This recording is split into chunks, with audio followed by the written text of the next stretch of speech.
Alors,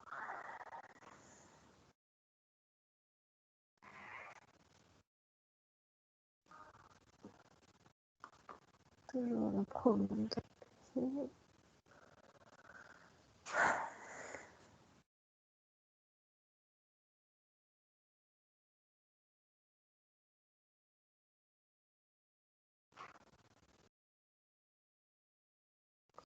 Alors aujourd'hui,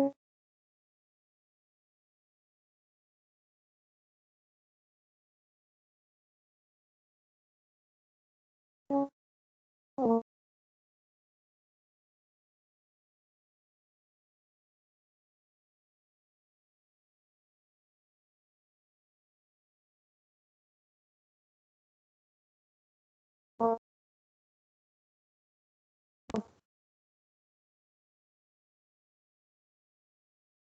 voir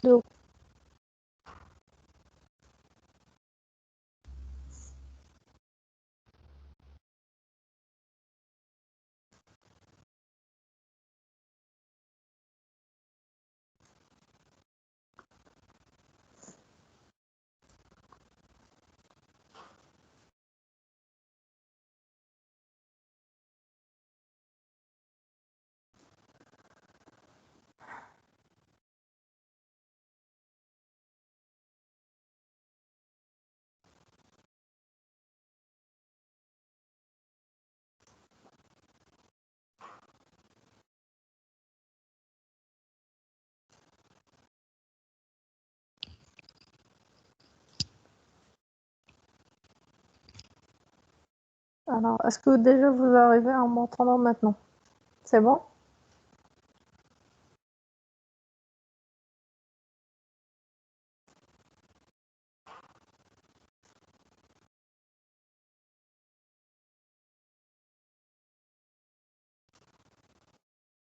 En gros, il y a et le problème de PC et le problème de connexion.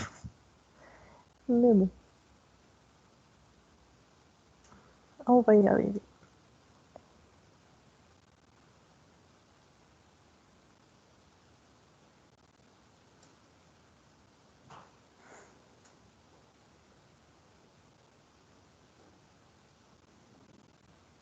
Je pense que je vais faire passer les diapos à Ella parce que si je mets le diaporama, ça va encore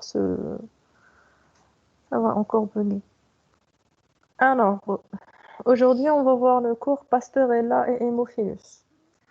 Donc, vous allez voir, malgré que ce sont deux bactéries, deux bacilles à gram négatif, leur pouvoir pathogène est complètement différent l'une de l'autre. Alors, on va commencer par le genre Haemophilus. Alors, s'il vous plaît, si à un moment donné, la connexion elle se coupe, là, vous me dites.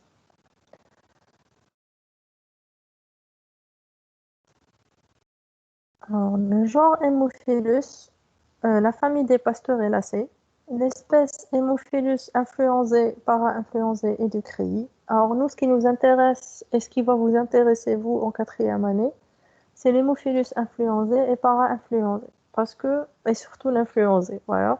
Parce que les deux sont les deux bactéries responsables d'infections respiratoires qui nous intéressent maintenant dans votre programme. L'Haemophilus ducreyi, par contre, elle est responsable d'une infection sexuellement transmissible, une IST. Alors, ça s'appelle le chancre mou.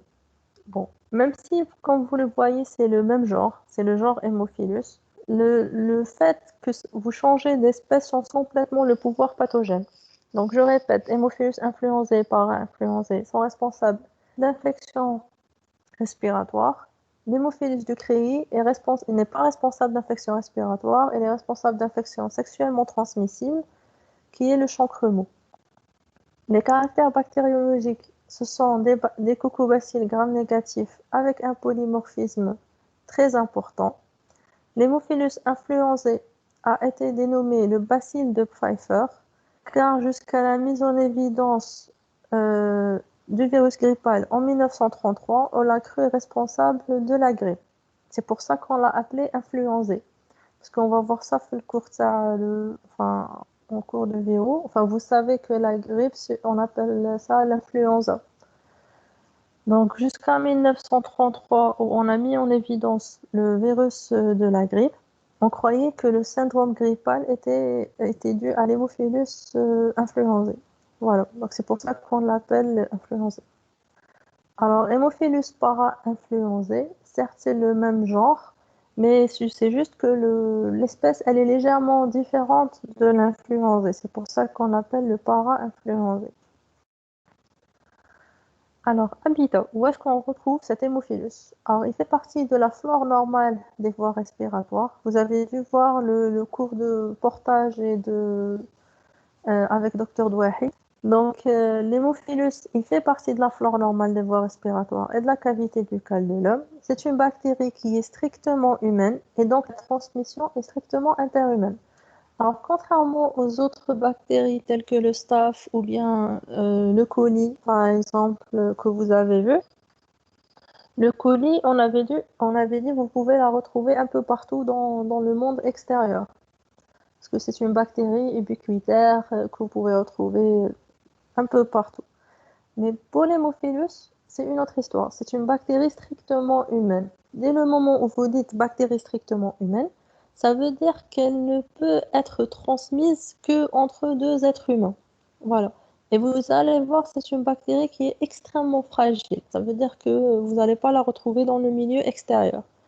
Donc, pour qu'il y ait passage d'un hémophilus, il faut qu'il y ait un contact entre deux êtres humains. Alors, les caractères bactériologiques, vous avez les caractères morphologiques. C'est un cocobacille polymorphe. Alors, c'est quoi un polymorphe? C'est tout simplement que dépendant le gramme que vous faites, la coloration, le frottis, le prélèvement, etc., l'aspect de la bactérie va changer.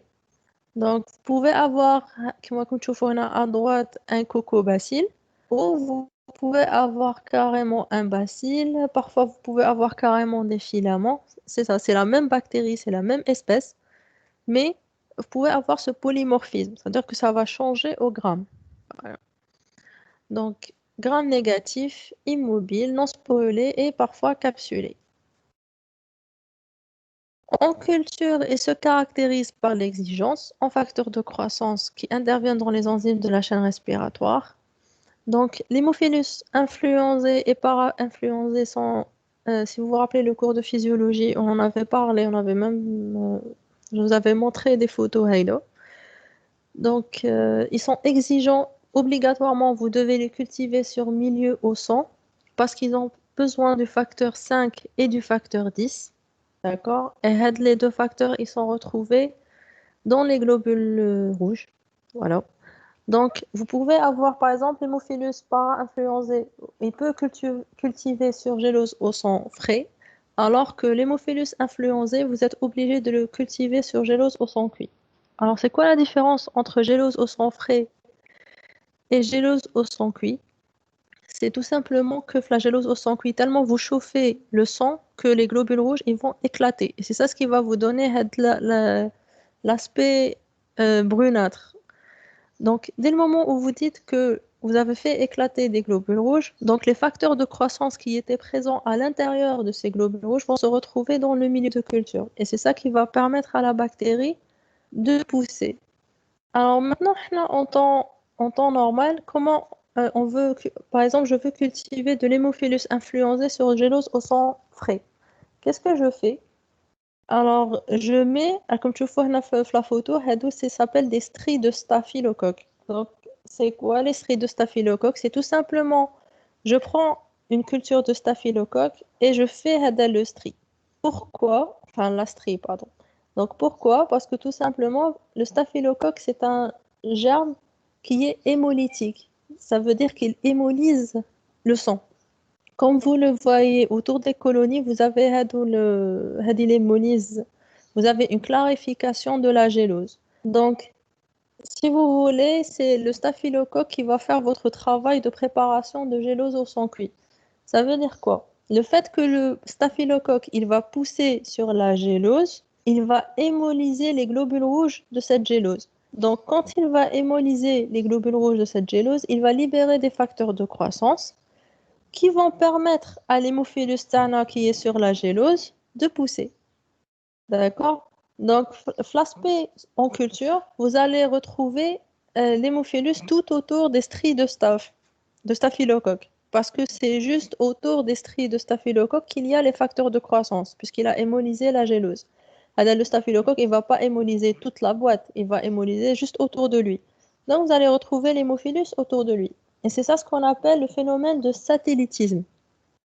Ça vient du mot satellite. Ça veut dire quoi, satellitisme? Ça veut dire tout simplement que l'hémophilus influenzae va pousser autour, c'est-à-dire en satellite, autour du germe qui va lui donner une hémolyse, qui va lui hémolyser les globules rouges. Voilà. Les caractères biochimiques, Hémophilus influenzae possède une catalase et une oxydase. Il fermente le glucose, maltose, mais pas de lactose ni saccharose. Alors, avant que j'oublie, un nom en bactériose que je demande aux étudiants, à part le cours, les entérobactéries où les caractères biochimiques sont très importants. Dans les autres cours de bactériaux, je vous demande de retenir l'oxydase et la catalase. C'est tout. Mais la suite, avec ça, glucose, maltose, c'est pas grave. Résident au microbio, on en reparlera. Mais vous, en quatrième année, je vous demande de retenir la catalase et l'oxydase, sauf bien sûr pour les germes où il y a un paramètre un peu plus important. De toute façon, on va le voir. Vous avez certains germes, on va insister sur certains paramètres biochimiques parce que c'est eux qui vont vous poser l'identification. Donc, c'est mec, oui. Mais sinon, pour être les germes qui ont Hémophilus, Pasteurelle, etc., c'est l'oxydase et la catalase. Alors, les antigènes. Les antigènes, vous avez les souches capsulées qui possèdent un antigène polysaccharidique lié à la capsule. Comme vous voyez sur la photo, vous pouvez avoir une capsule qui est carrément plus grosse que la bactérie elle-même, dont il existe 6 variants déterminants, ou bien 6 sérovars. On retrouve le sérovar B euh, très fréquemment par rapport aux autres. Donc, comment on peut identifier ces sérovars? Tout simplement à l'aide de réactions immunologiques en présence d'anticorps spécifiques. Ça veut dire quoi? Ça veut dire que je vais faire réagir ma culture bactérienne d'Hémophilus avec des anticorps. Et vous aurez une agglutination qui va apparaître. De toute façon, on va voir ça.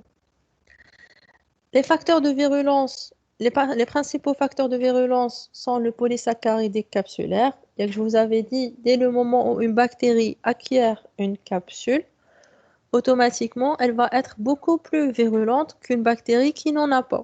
Parce qu'une capsule, vous voyez sur la photo, elle est plus grosse que la bactérie elle-même. Elle va la protéger contre le système immunitaire, contre d'éventuels antibiotiques, etc. Donc, c'est un très gros facteur de virulence pour une bactérie, l'acquisition d'une capsule. Ensuite, vous avez les péliporteurs d'adhésine. Les péliporteurs d'adhésine vont permettre à une bactérie d'adhérer à une muqueuse ou bien un tissu. Donc, ça va lui permettre de se déplacer sur un mucus. Enfin, sur des muqueuses, pardon. Et les IgA protéases. Les IgA protéases, comme vous le savez, les IgA, c'est quoi? C'est des anticorps que vous retrouvez où? Les IgA. Bon, c'est pas facile ce que vous me répondez maintenant, mais bon. Les IgA, ce sont des anticorps que vous retrouvez habituellement au niveau des muqueuses. Donc, ce sont les anticorps qui protègent les muqueuses, que ce soit respiratoires ou bien autres muqueuses du corps humain. Donc, si vous avez une bactérie qui arrive à sécréter des IgA protéases, quand je dis protéases, ça veut dire que ce sont des enzymes qui vont dégrader les IgA. Donc, s'il y a une bactérie qui dégrade des IgA, donc automatiquement, elle va éliminer la première barrière qui protège avec la muqueuse d'une infection bactérienne.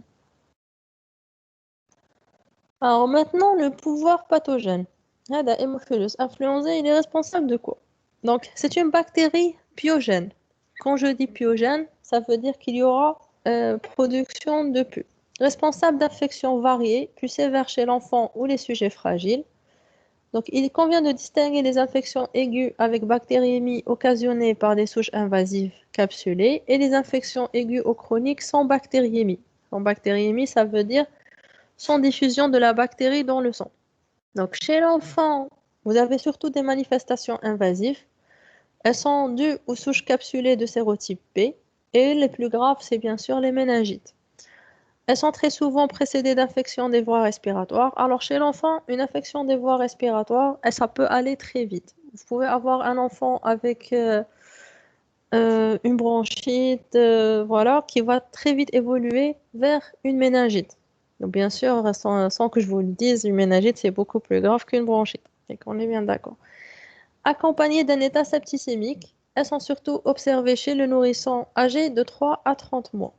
Donc heureusement, depuis quelques années, ils ont introduit le vaccin contre Hémophilus dans la vaccination obligatoire chez l'enfant. Et franchement, ça a bien changé la donne parce que ça a permis de diminuer les méningites qui peuvent être, enfin, sans, sans vous le rappeler, une méningite, ça peut être très grave chez un enfant. Donc, les autres manifestations, vous pouvez avoir l'épiglotite. L'épiglotite, c'est l'inflammation de l'épiglotte. Alors, c'est une urgence en pédiatrie parce que ça risque de boucher les voies respiratoires chez un enfant, une telle inflammation. Vous pouvez avoir l'arthrite. Arthrite, c'est quoi une arthrite? Bon, d'habitude, c'est plus facile en direct. Alors, les arthrites, otites, ostéites, ostéomyélites, cellulites, tout ça, ce sont des inflammations qui peuvent être causées par l'hémophilus. Donc, puisque vous n'êtes pas en face de moi, je vous invite à chercher tout ça sur Google. Yak. Ça va vous permettre d'apprendre à chercher.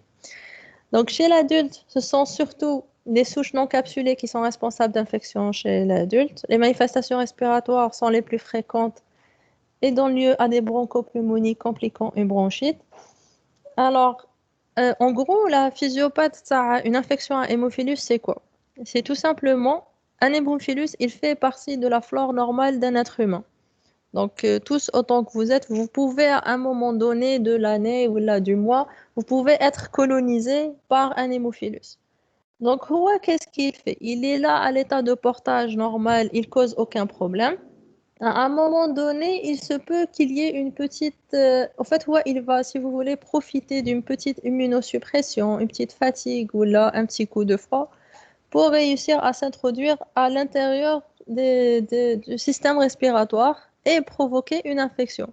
Dès le moment où il arrive dans les branches, il va réussir à se multiplier.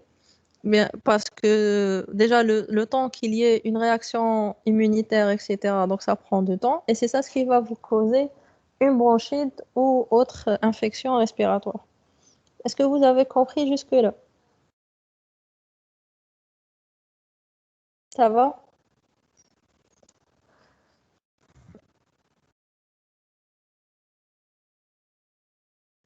Ok. Donc on avance. Le diagnostic bactériologique, donc le prélèvement, ça peut être un peu de tout. Une infection respiratoire, ça peut être un crachat. Les otites, prélèvement de l'oreille, une septicémie, prélèvement de sang dans une méningite du LCR, etc. Donc, le prélèvement en bactériaux, vraiment, ça dépend du site d'infection. Donc, c'est logique. Donc, le prélèvement, vous pouvez avoir un peu de tout. La mise en culture sur gélose, donc c'est un germe qui est très fragile, donc vous devez y aller vite. C'est-à-dire vous devez le mettre en culture très rapidement entre le moment du prélèvement et la mise en culture. Il se multiplie facilement sur milieu si vous lui donnez le bon milieu. Donc, à peu près en 24 à 48 heures, vous allez avoir des colonies qui apparaissent sur votre milieu de culture. Donc, voilà. Donc, dès le moment où ça apparaît, identification, antibiogramme, et puis c'est tout. Donc, le traitement, il est très simple. Donc, c'est l'amoxicilline associée à un inhibiteur des pénicillinases. Voilà, donc montant. Il est également très sensible aux céphalosporines et fluoroquinolones. C'est pour ça que généralement, le traitement d'une bronchite, on commence par des bêta-lactamines. On voit en fonction de l'évolution, on adapte le traitement.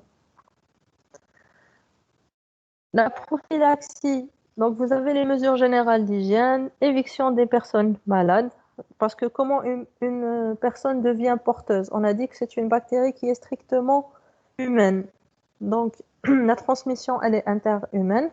Donc, si vous savez déjà que une personne elle est infectée par Haemophilus influenzae, c'est-à-dire qu'elle est en train de faire une infection à Haemophilus influenzae, si une autre personne s'approche d'elle, donc automatiquement elle aussi, mais si elle va être malade, mais elle va être colonisée. Et elle aussi, à un moment donné, elle va subir une infection à Haemophilus. Voilà. Deuxièmement, éviter le plus une surinfection d'une infection virale. Donc, vous savez tous que au cours d'une infection virale telle que la grippe ou là, moi en ce moment, au cours d'un Covid, enfin, on va prendre la grippe parce que le Covid. Donc, au cours d'une grippe, vous pouvez avoir ce qu'on appelle une surinfection bactérienne. Ça veut dire tout simplement que tellement votre appareil respiratoire il est fatigué à force de lutter contre une infection virale, et de la bactérie qui est présente déjà à l'état de portage, elle va profiter, si vous voulez, de ce moment d'immunodépression, entre guillemets, pour envahir, enfin, que ce soit les branches ou là, etc., et causer ce qu'on appelle une surinfection. Donc, et c'est la seule indication d'un traitement antibiotique lors d'une infection virale, que ce soit au cours d'une grippe ou là, c'est juste ce qu'on appelle une couverture antibiotique. C'est juste pour éviter une surinfection, c'est tout. Parce qu'un antibiotique, je le dirai jamais assez, n'a absolument aucun effet sur un virus, que ce soit le virus à la grippe ou le virus du Covid ou là, je ne sais pas quel virus respiratoire. Donc, le but d'un traitement antibiotique, c'est tout simplement d'éviter une surinfection bactérienne qui peut être grave après une grippe ou là, n'importe quelle infection virale. Donc, la prophylaxie, elle se base aussi sur la vaccination. Donc, les vaccins contre l'hémophilus influenzae B, ils ont été introduits en Algérie depuis 2008. Donc, je vous ai dit que ça a vraiment diminué le nombre de méningites. Alors, bien sûr, le but d'un vaccin, ce n'est pas que l'enfant ou le nourrisson n'a plus aucune infection à hémophilus, mais tout simplement, c'est qu'il ne va pas faire d'infection grave à hémophilus. Ça veut dire, grâce au vaccin, il ne va pas faire de méningite, de septicémie, d'arthrite, d'ostéite, etc. Mais il va faire toutes les petites infections respiratoires, mais voilà, qui sont facilement traitables, si vous voulez, par traitement antibiotique. Alors, est-ce que vous avez des questions?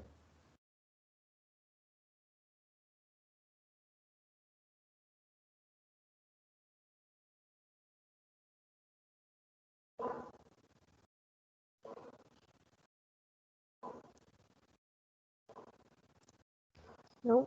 Ok. Donc, on va passer au deuxième petit cours. Voilà. La passerelle. Alors, est-ce que c'est une bactérie opportuniste? Est-ce que l'hémophilus est une bactérie opportuniste? Alors, vous ne pouvez pas vraiment la classer avec les opportunistes qui moi pseudomonas, etc. Parce que généralement, on dit une bactérie opportuniste, c'est une bactérie qui profite d'une immunosuppression profonde. Voilà. Moi, les entérobactéries, moi, Pseudomonas et la Cinetobacter baumannii qu'on a vu la dernière fois les cours, ce sont des bactéries qui s'attaquent, que vous retrouvez en temps normal enfin, dans l'environnement extérieur et qui vont s'attaquer à des personnes dans un moment, si vous voulez, enfin, on a dit les patients en réanimation ou les patients avec de grosses pathologies et qui ne s'attaquent jamais, au grand jamais, à une personne immunocompétente. Voilà. Contrairement à l'hémophilus. Alors après, il faut définir c'est quoi les niveaux d'immunosuppression. Alors, vous avez certains qui disent les immunodépressions, c'est pas que une personne aurait A ou là, une personne sous chimio. On peut dire, par exemple, une personne qui est à un moment de stress ou là, une personne fatiguée, vous avez le système immunitaire qui va s'affaiblir. Donc, l'hémophilus, c'est le genre de bactérie qui va profiter de ça. Bien sûr, chez un adulte, hein, chez un enfant, c'est une autre histoire. Les enfants, c'est un milieu de culture pour les hémophilus et les pneumocoques. C'est une autre histoire. Je parle des adultes. Donc, si vous voulez, c'est une bactérie qui n'est pas... Non, je ne vais pas la classer avec les opportunistes. C'est tout simplement une bactérie qui est pathogène, mais qui profitent d'une certaine baisse du système immunitaire pour attaquer une personne. Voilà. Mais si je vous dis, tiens, je sais la question, c'est l'examen, si j'écris, est-ce que Hémophilus est une bactérie opportuniste, je ne vous poserai pas cette question. Voilà. Donc voilà, ça va dépendre du système immunitaire, ça va dépendre de la personne, mais c'est pas la même catégorie d'opportunistes que les pseudomonas et la Cyanidobacter baumannii. Alors, la pastorelle. Alors, c'est une bactérie humaine, elle se trouve où au niveau du corps humain? Alors, Hémophilus est une bactérie humaine, elle se trouve où au niveau du corps humain? Alors, je vous l'avais dit, la deuxième diapo, je pense. Vous allez la retrouver généralement au niveau nasal. C'est ça, les portages nasaux. Alors, je pense que vous avez fait le cours de la flore avec Dr. Douahi. Au niveau du nez, vous pouvez avoir vraiment, vraiment beaucoup de bactéries qui peuvent être strictement humaines et potentiellement pathogènes pour l'homme. Par exemple, le pneumocoque, l'hémophilus, le staphylocoque aureus, etc., etc. Donc, l'hémophilus, pareil, vous le retrouvez au niveau nasal, voilà, chez l'homme.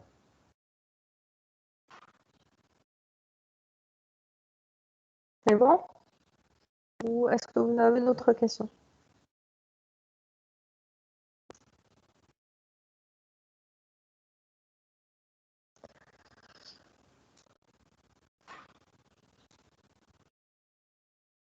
Est-ce que vous pouvez réexpliquer la culture sur sang frais? Oui, on revient à la culture sur sang frais. Alors, la culture d'hémophilus sur sang. Alors, je vous avais dit que l'hémophilus est une bactérie qui est très exigeante en facteur de croissance. Quel facteur de croissance? C'est le facteur 5 ou hémine et le facteur 10 ou hémine et le facteur 5 ou NAD. Ça donne les deux facteurs de croissance et vous allez les retrouver à l'intérieur des globules rouges. D'accord? Si vous utilisez une gélose au sang cuit, la gélose au sang cuit, comme je vous l'ai dit, c'est une gélose une gélose normale à laquelle vous allez rajouter du sang et que vous allez chauffer dans le but de faire éclater les globules rouges. Donc, dans le but de libérer les facteurs de croissance qui sont présents à l'intérieur des globules rouges. Donc, la culture d'hémophilus sur gélose au sang cuit, elle est facile. Parce que Meditoulou, si vous voulez, vous lui avez donné les facteurs de croissance, vous avez fait exploser les globules rouges, c'est bon, il peut se multiplier facilement sur gélose au sang cuit. Par contre, sur gélose au sang frais, les facteurs de croissance, ils sont toujours à l'intérieur des globules rouges. Et l'hémophilus, il n'a pas d'hémolysine, il n'arrivera pas à faire éclater les globules rouges pour prendre ces facteurs de croissance. Donc, comment vous allez faire? Si vous voulez, vous allez l'aider dans cette tâche. Vous allez en même temps que moi, la gélose au sang frais, que vous voyez. Au début, je vais ensemencer mon hémophilus sur toute la gélose. Ensuite, je prends une culture de Staphylococcus aureus et je fais les deux stries. Les deux stries, c'est tout simplement des colonies de Staphylococcus aureus qui sont très condensées, qui vont vous donner l'aspect. Le Staphylococcus aureus, il a naturellement ce qu'on appelle une hémolysine. On va le voir dans le cours staff.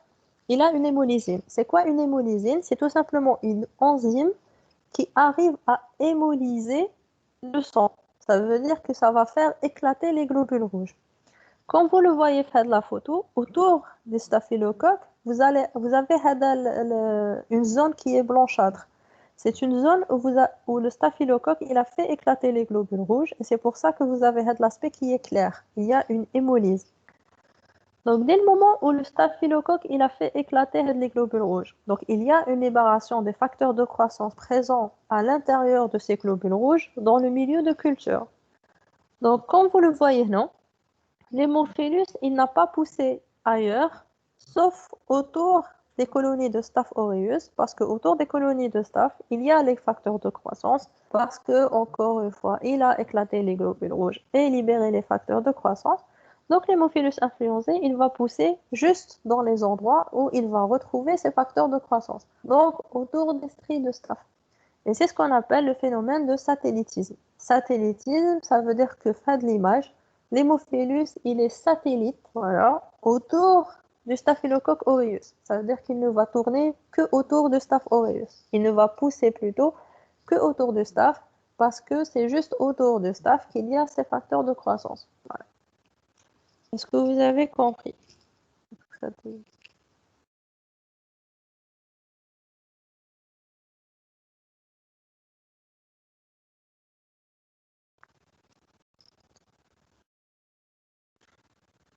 Parfait. Donc, on passe à la bactérie Pasteurella. Donc, Pasteurella, le nom de Sarah, il vient du nom de Pasteur, que vous connaissez tous. Je n'ai pas besoin de vous le présenter. Donc, Pasteurella, il existe plusieurs genres et espèces, plutôt. Il existe plusieurs espèces dans ce genre, mais l'espèce là qu'on va retenir, c'est la Pasteurella multocide. Alors, c'est un genre qui est très répandu chez différentes espèces animales, dont il est commensal banal. Ça veut dire quoi, commensal banal? Que vous allez retrouver au niveau de sa flore normale. Alors, Pasteurella, c'est une bactérie qu'on retrouve très souvent dans la flore buccale chez les animaux, enfin, entre guillemets, domestiques, par exemple le chat ou le chien. Et surtout, vous allez retrouver au niveau de la bouche des chats. Caractère bactériologique, morphologie, c'est un petit bacille allongé, gram-négatif, immobile, avec une coloration bipolaire et capsulée. Les caractères culturaux, c'est une bactérie qui n'est pas du tout exigeante, que vous allez retrouver et que vous allez faire pousser facilement sur milieu usuel tel que la gélose nutritive. Les caractères biochimiques, c'est des aéro-anaérobies facultatifs, catalase positif, dégrade le nitrate en nitrite et bien sûr, il est capsulé, ce qui va vous permettre de le classer en plusieurs sérotypes A, B, D, E, F, mais bon, c'est pas important. Le pouvoir pathogène de cette pasteurelle, c'est quoi? Donc, vous pouvez avoir des infections à pasteurelle après blessure par un animal qui la porte au niveau buccal. Par exemple, après une morsure d'un chat ou là, tout simplement une griffure. Alors, pourquoi une griffure? Parce que pour les gens qui ont des chats chez eux, vous avez dû remarquer que les chats passent leur temps à lécher leurs griffes. Donc, si ce chat lèche ses griffes, pardon, après il va griffer son maître ou là, quelqu'un, voilà. Automatiquement, la blessure, elle va être infectée par la pasteurelle qui était présente à l'origine au niveau buccal de ce chat. Donc, qu'est-ce que ça va donner? C'est une inflammation qui est intense et qui est extrêmement douloureuse. Comme vous le voyez là sur les photos, généralement, c'est des blessures aux mains, mais la main, elle gonfle à un niveau que vous ne pouvez pas imaginer parce qu'il y a une très forte inflammation et croyez-moi, c'est affreusement douloureux. Voilà, généralement, c'est les urgences, en urgence. Voilà. Évolution vers l'arthrite aiguë suppurative et parfois vers des ostéomyélites. Vous pouvez avoir des formes systémiques avec atteinte respiratoire et bien sûr des formes graves qui peuvent être neuroméningées. Alors je recommence. Le pouvoir pathogène, c'est surtout les blessures qui sont, si vous voulez, surinfectées. C'est des blessures qui sont surinfectées par la pasteurelle, blessures qu'elles soient morsures